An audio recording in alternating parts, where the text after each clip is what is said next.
everyone, welcome back to another video. Can y'all believe we are already halfway through the year? We've completed 6 months of 2025. We have 6 months left to go. I don't know about you, but I always get to this point of the year and everything in my life feels cluttered. I feel both simultaneously spread too thin, but I also feel like my mind, my habits, my routines are just all clashing. But here's the thing about me as your glow up bestie. I've been on my glow up journey long enough that I know no matter how great of intentions I set at the beginning of the year, no matter the goals, no matter the habits and the routines, no matter the consistency, I'm always going to find myself feeling this way around June or July. That is why, as you see by the background change, every single year I book a staycation in a nice hotel to do my mid-year reset. And this year I'm taking you along with me as I do my mid-year reset. I like doing a staycation because I like getting out of my environment. I like placing myself in areas of abundance. Currently, I'm at the Chicago St. Regis. Y'all know that I'm from Chicago. I currently live in Jersey City, but if I was back in Jersey City or New York,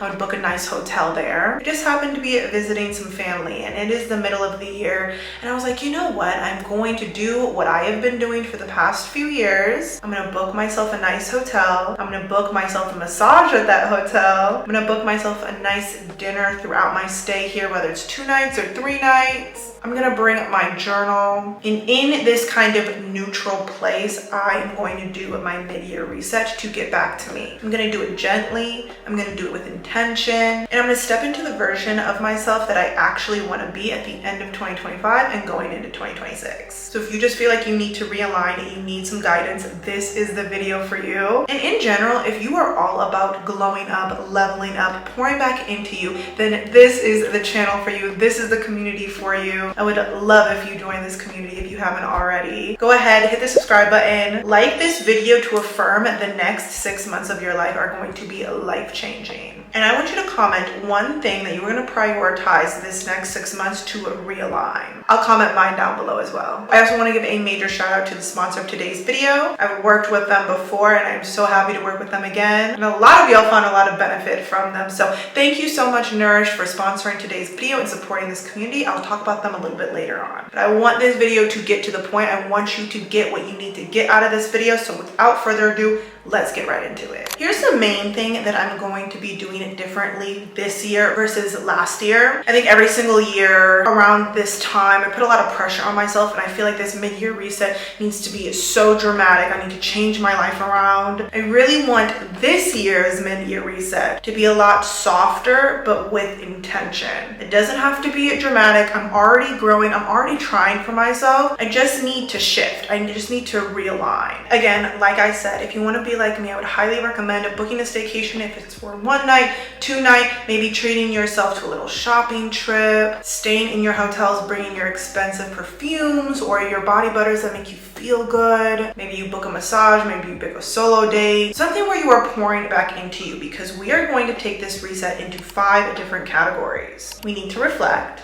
We need to realign, we need to reset, we need to reorganize, and we need to reconnect. When you break your mid-year reset into these categories, it's easier to follow, it offers much more value, and most importantly, it's not gonna feel overwhelming. So bring out your notepads, let's get into it. First things first, we need to reflect. I don't know about you, but whenever I think of reflecting, I think of this as a chore. I don't want to reflect on all the things that went wrong. But here's the thing, sis, everything didn't go wrong. Here's why starting your mid-year reset with reflection is so important. It's because you cannot reset what you don't understand. This mid-year reset, this mid-year glow up, it needs to start with clarity. We need a blueprint, and I'm gonna keep it very simple with you. Remember how I said get that notepad? I really highly suggest actually writing down a lot of these things. I think there's a lot of power in actually putting pen to paper. Of course, you can do it digitally, but let's try to start off by writing this in a journal first. I want you to look at these past 6 months. It's a lot easier if you go to your camera roll app to remind you some of the big events that happened each month, or just to get an overall gist. I want you to mention 3 wins that you're proud of. Next, I want you to write down 2 lessons that you learned the hard way. And then I want you to mention 1 thing that you're releasing. For me, 3 wins that I'm really proud of. One is obviously moving to my dream apartment. I haven't left Atlanta in 10 years. That was really big for me. That was something I was really proud of. I was proud that I was able to save up enough money to increase my rent. I am happy to be closer to my boyfriend. I'm happy to be in a new city. It's something I'm just really proud of that I actually did. Number 2, I was really proud of myself for being invited to go speak at Wharton. I think that is just such an incredible deal. I'm so excited that I was able to forge my own path, my own career built on intentionality and built on authenticity, that I'm able to come to institutions like Wharton to speak. I mean, I didn't have to become a lawyer or a doctor or anything to do that. I just had to be myself. So I was really proud of that accomplishment. And I think the third thing, going to Japan, what a dream bucket list item. I was able to get some like dream, like glow up dream girl like items, like my Chanel bag or my watch. I was really proud of myself for being able to do that. 2 lessons that I learned the hard way. Number 1, it doesn't matter if you change your environment or you upgrade your car or you upgrade that bag. If you are not good within yourself internally, you will continue to repeat the same patterns. It starts within you and your environment will reflect that. I think the second lesson that I had to learn the hard way is that just because I expect something to go that way, and if it doesn't match that exact same way, doesn't mean that it is wrong or it is bad. I have a very hard time thinking things should go exactly this way and judging it off of what I think in my head, but that's not reality. And that's just been a really hard lesson to let myself let control from that. Speaking of letting things go, the number 1 thing that I'm releasing, I don't know how to put this, but I guess it's more accepting that this is my grown woman body. My metabolism has slowed down. I have to watch what I eat. I have to actively work out. Like my body isn't how it was when I was 22, 23. And that's been a hard thing to let go of and a hard thing to accept. But that just means it's a new journey. And I'm kind of working with this new body, my like grown woman body that I have now. I want to share some other journal prompts that I think would be really helpful if you want to dive even deeper. I want you to ask yourself, what are you most proud of in these past 6 months? If you had to pick from those 3 things. Where in these past 6 months did you self-sabotage or did you play it small? I want you to look at these past 6 months and I want you to really reflect on what patterns keep showing up and what patterns are you ready to shift. One thing that I really like doing, whether it is digitally or pen to paper, is to also kind of color code it. This doesn't have to be a lecture or a school assignment. You can make this fun. Because here's the thing, I used to make goals without reflecting. But this year, I am choosing to pause and to notice the patterns that keep showing up before I change anything. Let's move into the second part, which is realign. Because now we get to actually create goals that match the version of you that you're becoming. This matters because you have evolved since January 2025 jazz. So your goals should as well. Before I get into this, I think this is the perfect time to mention the sponsor of today's video. I have been quite consistent if I want to pat myself on the back. It is Nourish. So thank you so much, Nourish, for sponsoring today's video and supporting this community. I've mentioned them before. I've mentioned them to friends and family. That's why if you've never heard of Nourish before, I'm excited to tell you about them today. Nourish is the easiest way to find and speak to a registered dietitian and have it covered by your insurance. I'm not gonna lie to you, I thought getting a dietitian or getting a nutritionist was like so bougie, so out of my price range. I won't lie to you, I was kind of lost when it came to nutrition. When I saw how easy Nourish made it to connect you to a registered dietitian, and then how that dietitian offers personalized nutrition therapy, it's really going to help you improve your health through sustainable evidence-backed strategies so that you can reach your goals, you can realign your goals to become your best self. Nourish dietitians specialize in a wide variety of health concerns such as weight management, eating disorders, gut health, women's health, sports nutrition, diabetes, and more. Like I said, Nourish accepts hundreds of insurance plans in all 50 states. Actually, 94% of Nourish patients pay $0 out of pocket. I recently did a mid-year reset with my Nourish dietitian, did the same things that we are talking about today. We reflected on what's working, what's not working. We realigned some of those goals. And again, it is personalized personalized to my lifestyle, my eating habits, my activity levels, and their telehealth visits. So they work really, really easy with my schedule, work from home via Zoom. And you can also message them directly in the app to get direct feedback. I'm not gonna lie to you, I started seeing real results in my weight management, my nutrition goals once I actually spoke to a registered dietitian. I mean, duh, but Nourish really makes it really easy and really affordable to do so. Also, last thing, I really, really appreciate how the Nourish dietitians actually give you lifelong sustainable skills, not quick fixes, not trendy fad diets. I mean, actually how to grocery shop for your lifestyle, how to meal prep, how to budget, how to make food choices that actually fit your lifestyle. Of course, I will include all of the information down in the description, but you can check out Nourish today. I believe that link is usenourish.com/JazzTurner. Go ahead, go directly to that link and you can book your first Nourish appointment in under 5 minutes. I mean, they're not lying. When you want to get your dream body, your dream life, it is really 90% nutrition, and it starts with getting a registered dietitian through Nourish. So thank you so much, Nourish, for sponsoring today's video and supporting this community. I'll include all of the information down in the description. So we've gone ahead and reflected. Now it is time to realign. I really like Realign because it makes me feel like I'm actively, I know what's worked, I know what hasn't worked, I've done the reflection. Now it's kind of the action plan. Now we need to realign, we need to shift. Go ahead, look at the goals that you made for yourself at the beginning of 2025. If you didn't write them down, you probably had some semblance of the things you kind of wanted to focus on and achieve. Go ahead and write them down. I want you to look at your goals and I want you to ask yourself, would you still want this if nobody saw? Would you still want this if nobody clapped for you if you got it? It's really important that we shift and realign some of these goals because, again, the Jasmine in 2025 is not July Jasmine. I have a lot more clarity. Personally, when I'm realigning my goals, I really, I do this at the beginning of the year, but I definitely recheck in with myself. I like to break up my goals into Q3 and Q4, really focusing on Q3, the quarter ahead of me. Personally, I only have 4 goals a year. Really 3 if I'm really trying to achieve something. A goal a quarter. So in Q3, what are you really trying to focus on? And then gain some clarity, is this an energy goal or is this an achievement goal? An energy goal is I want to feel more confident in my body. Achievement goal is I want to lose 10 pounds this quarter. This is going to be really, really important when you break down some of these goals, what the end result is looking like. Is it a number or is it an overall feeling? I like doing the 3-3-3 reset method with this. 3 personal goals, 3 health or self-care goals, and 3 content or career goals. What needs to be focused on this quarter? What needs to be focused on next quarter? And what do you realize in comparison to the goals that you made at the beginning of January are not that important to you anymore?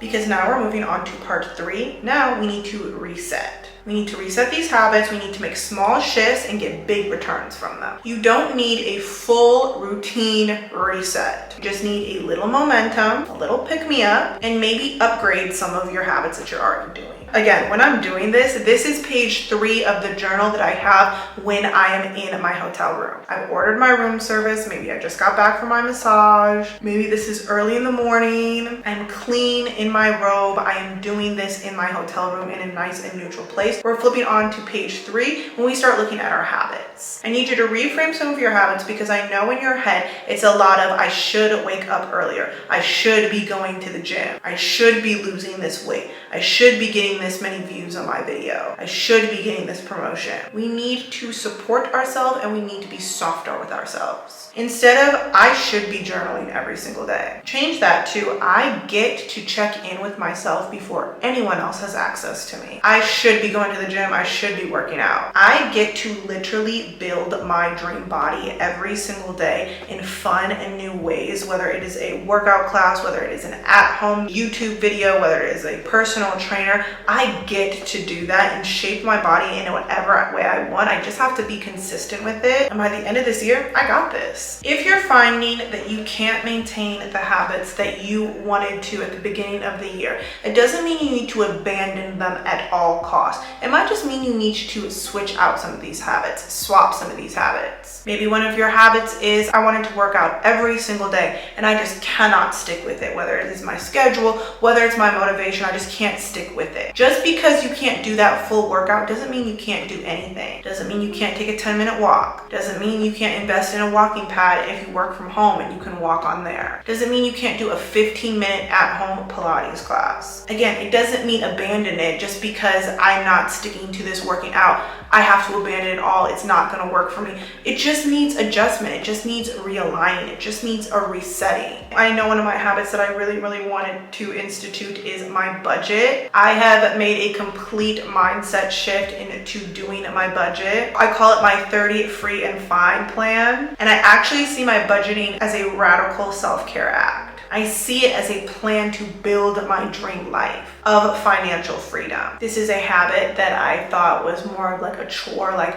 working out, like eating better, like losing weight. And I am resetting that habit. I'm resetting the mindset around it. And I'm swapping it for I get to check in with myself financially and readjust week by week, month by month to the dream version of myself that is financially free and happy. This is a really great time with your habits to start instituting another habit stack if you haven't already. Maybe there is a habit that you're really doing well on. Maybe it is drinking your water. Maybe it is working out. Maybe it is attending church every single Sunday. What's a habit that you're really trying to add on top of that you can mesh into one? Maybe you keep forgetting to take your supplements. Maybe before you even fill up your water, because now you're in the habit of drinking your water, that's when you take your supplements. You won't even allow yourself to drink water without pairing it with taking your supplements. There's a lot of low effort, high return habits that you can start including into your daily routines today. A 5-minute stretch on YouTube, or there's apps, a 5-minute meditation in the morning and the nighttime. Maybe you do a weekly digital declutter. Maybe you simply write 3 lines in your journal a day. Or maybe you do one small beauty ritual like hair oiling,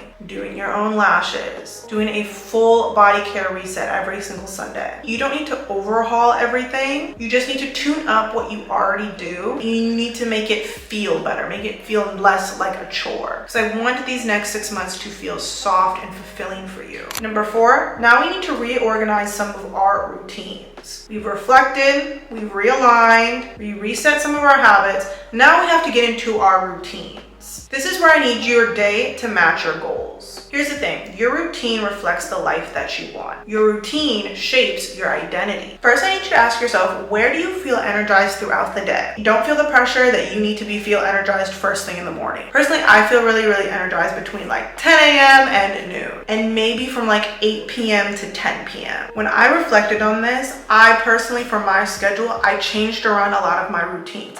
If y'all have noticed in my weekly glow up diaries or my glow up diary vlogs, I've switched working out first thing in the morning to actually working out at noon. Because I have found that I really like taking my mornings slower. I like jumping into work, knocking off some things in my to-do list, and using my routine of working out of fitness as a kind of midday reset, and then I will go back to work around 1 or 2 p.m. This is what really works for me, because I found that waking up super early, going to that workout class, like I would hit that slump at 1 p.m. and the rest of my day was shot, just because I thought in my head that this needs to look like TikTok. I need to wake up, I need to take this 7 a.m. Pilates class, and I need to do this.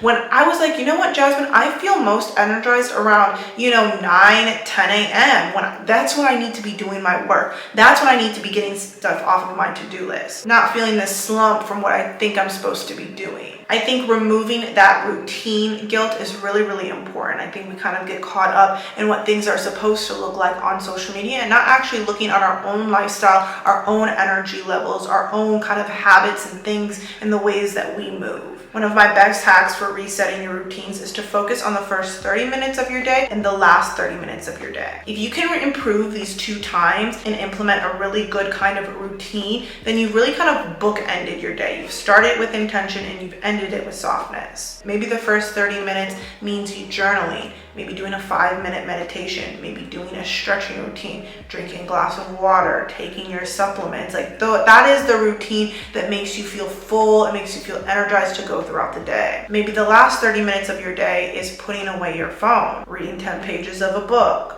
doing your nightly skincare routine or your nightly hair oiling or your gua sha. What makes you feel relaxed at the end of the day? Again, we don't need to change all of our routines throughout the day, but we're using these kind of two anchoring points in our day so that we have more momentum, so that we have a different rhythm. This is a great time to refresh your morning and nighttime rituals. Maybe this is a great time to time audit your day. What feels draining? What feels like a low point in your day? How can we work around that? How can we build around that? And then also, what's nourishing? What do you really look forward to in the day? Is it your midday walk? Is it that rot time where you get to just scroll on your phone? Is it reading your fantasy novel at the end of the night? Or is it starting your day with intention? Maybe this is a great time these next 6 months to try out a soft Sunday reset every single Sunday. Instead of planning aggressively, really romanticize this time. Light a candle, take a long hot shower or a bath. Go back to your budget, see it as self-care. Do your skincare, plan your meals according to what your nourished dietitian is telling you. Reassess some of those weekly goals softly and slowly. Your routines don't have to be aesthetic. All they need to do is support the version of you that you are becoming. Lastly, point number 5, and this is really important during your mid-year reset, to reconnect with joy. Now this last point is really kind of embodied in taking myself out of my environment, getting into a nice hotel, feeling pampered by room service or in-room dining, or a solo dinner date, feeling good within myself, taking a bubble bath. I find that joyful to me, and that's a really, really large part of my mid-year reset, to kind of go back into the next 6 months with a clear mind. I think it's especially important for us women to find joy again. Again, our routines, our habits, our plan, our budget, eating right, working out, it can all feel like a chore. I think that's why in the middle of the year we feel very overstimulated. We feel a lot of heaviness. We feel a lot of heaviness to achieve more. We should have done this. We should have done this. We should have done this. That's why it's really, really important this last step to reconnect with joy. Is your globe always going to be beautiful? No. But there should be pockets of it that feel good. And I want this mid-year reset to feel good and re-energize for yourself. Hustle without joy leads to burnout. Joy is productivity. What I want you to do is I want you to add a joy menu. This joy menu is 5 different things that make you feel lit up with inside. Maybe reading a fantasy book. Maybe going out at an aesthetic, nice coffee shop. Maybe it is hiking, walking around, being in beautiful nature. Maybe this is planning a future trip, looking up a hotel, making that Google spreadsheet. Maybe this is finally organizing that drawer. Maybe this is planning a spa night, whether it is at home or at a spa. Every single day or every single week or every single month, I want you to pick something off of this joy menu, this dopamine menu. The things that are tried and true to make you feel good. I want you to reprioritize fun and play as self-care and not as a reward for doing things. This joy menu should just be because you exist, because you are who you are, not because you achieved something or you lost 10 pounds or you got this. This should just be because of who you are. It's really important that these next 6 months we are reconnecting with our joy weekly. Once a week, maybe we ask ourselves what felt good. We can also ask ourselves what felt heavy. What do I need more or less of in the next week? My joy menu for July is a long hot shower. Making a really cute playlist for the morning. I kind of see this as like my glow up playlist. My glow up morning playlist has gospel, classical, all of the good feels in it. Of course, Pilates. Pilates makes me feel like that girl. I love a matching set. I love working out around other women. I love grabbing a cute little drink afterwards. Journaling with a glass of non-alcoholic wine makes me feel like I'm in like Sex and the City or Girlfriends or something. And honestly, silly moments with my boyfriend, laughing, being on FaceTime, saying silly jokes. These are all things that I want to be able to hit in July that make me feel good. Your globe is about discipline, but it isn't all about discipline. It's about designing a life that you actually want to wake up feeling good about. All of those things that I mentioned, these should be 5 different pages in your journal. Whether you take it to the extreme every single year and get a hotel room for yourself, maybe this is a quiet corner in your apartment or your home. Either way, take this time to approach this next next 6 months, not condemning yourself for not doing this or this, but being a little bit softer with yourself and just making tiny little shifts in your routine, in your habits, in the way that you are looking at things so that you can end this year on a positive note. You can take all of these tips and apply it to your financial goals, your nutrition goals, your fitness goals. You can adapt some of the tips and tricks I've shared in this video. And in general, the next 6 months for you are going to be so good. I just know it. And I'm already proud of you for this past 6 months. I know you did amazing. I know you tried your best for yourself, and I know that because you clicked on this video and you want to try even better for yourself. I really, really hope this video was helpful. Again, thank you so much, Nourish, for sponsoring today's video and supporting this community. You can go to usenourish.com/JazzTurner. I'll also include it in the description below. And you can make an appointment to speak to a registered dietitian in under 5 minutes. Don't forget to follow me on Instagram and TikTok. You're going to see a lot of content you just won't see here. And I will see you in the next video. Bye, girl.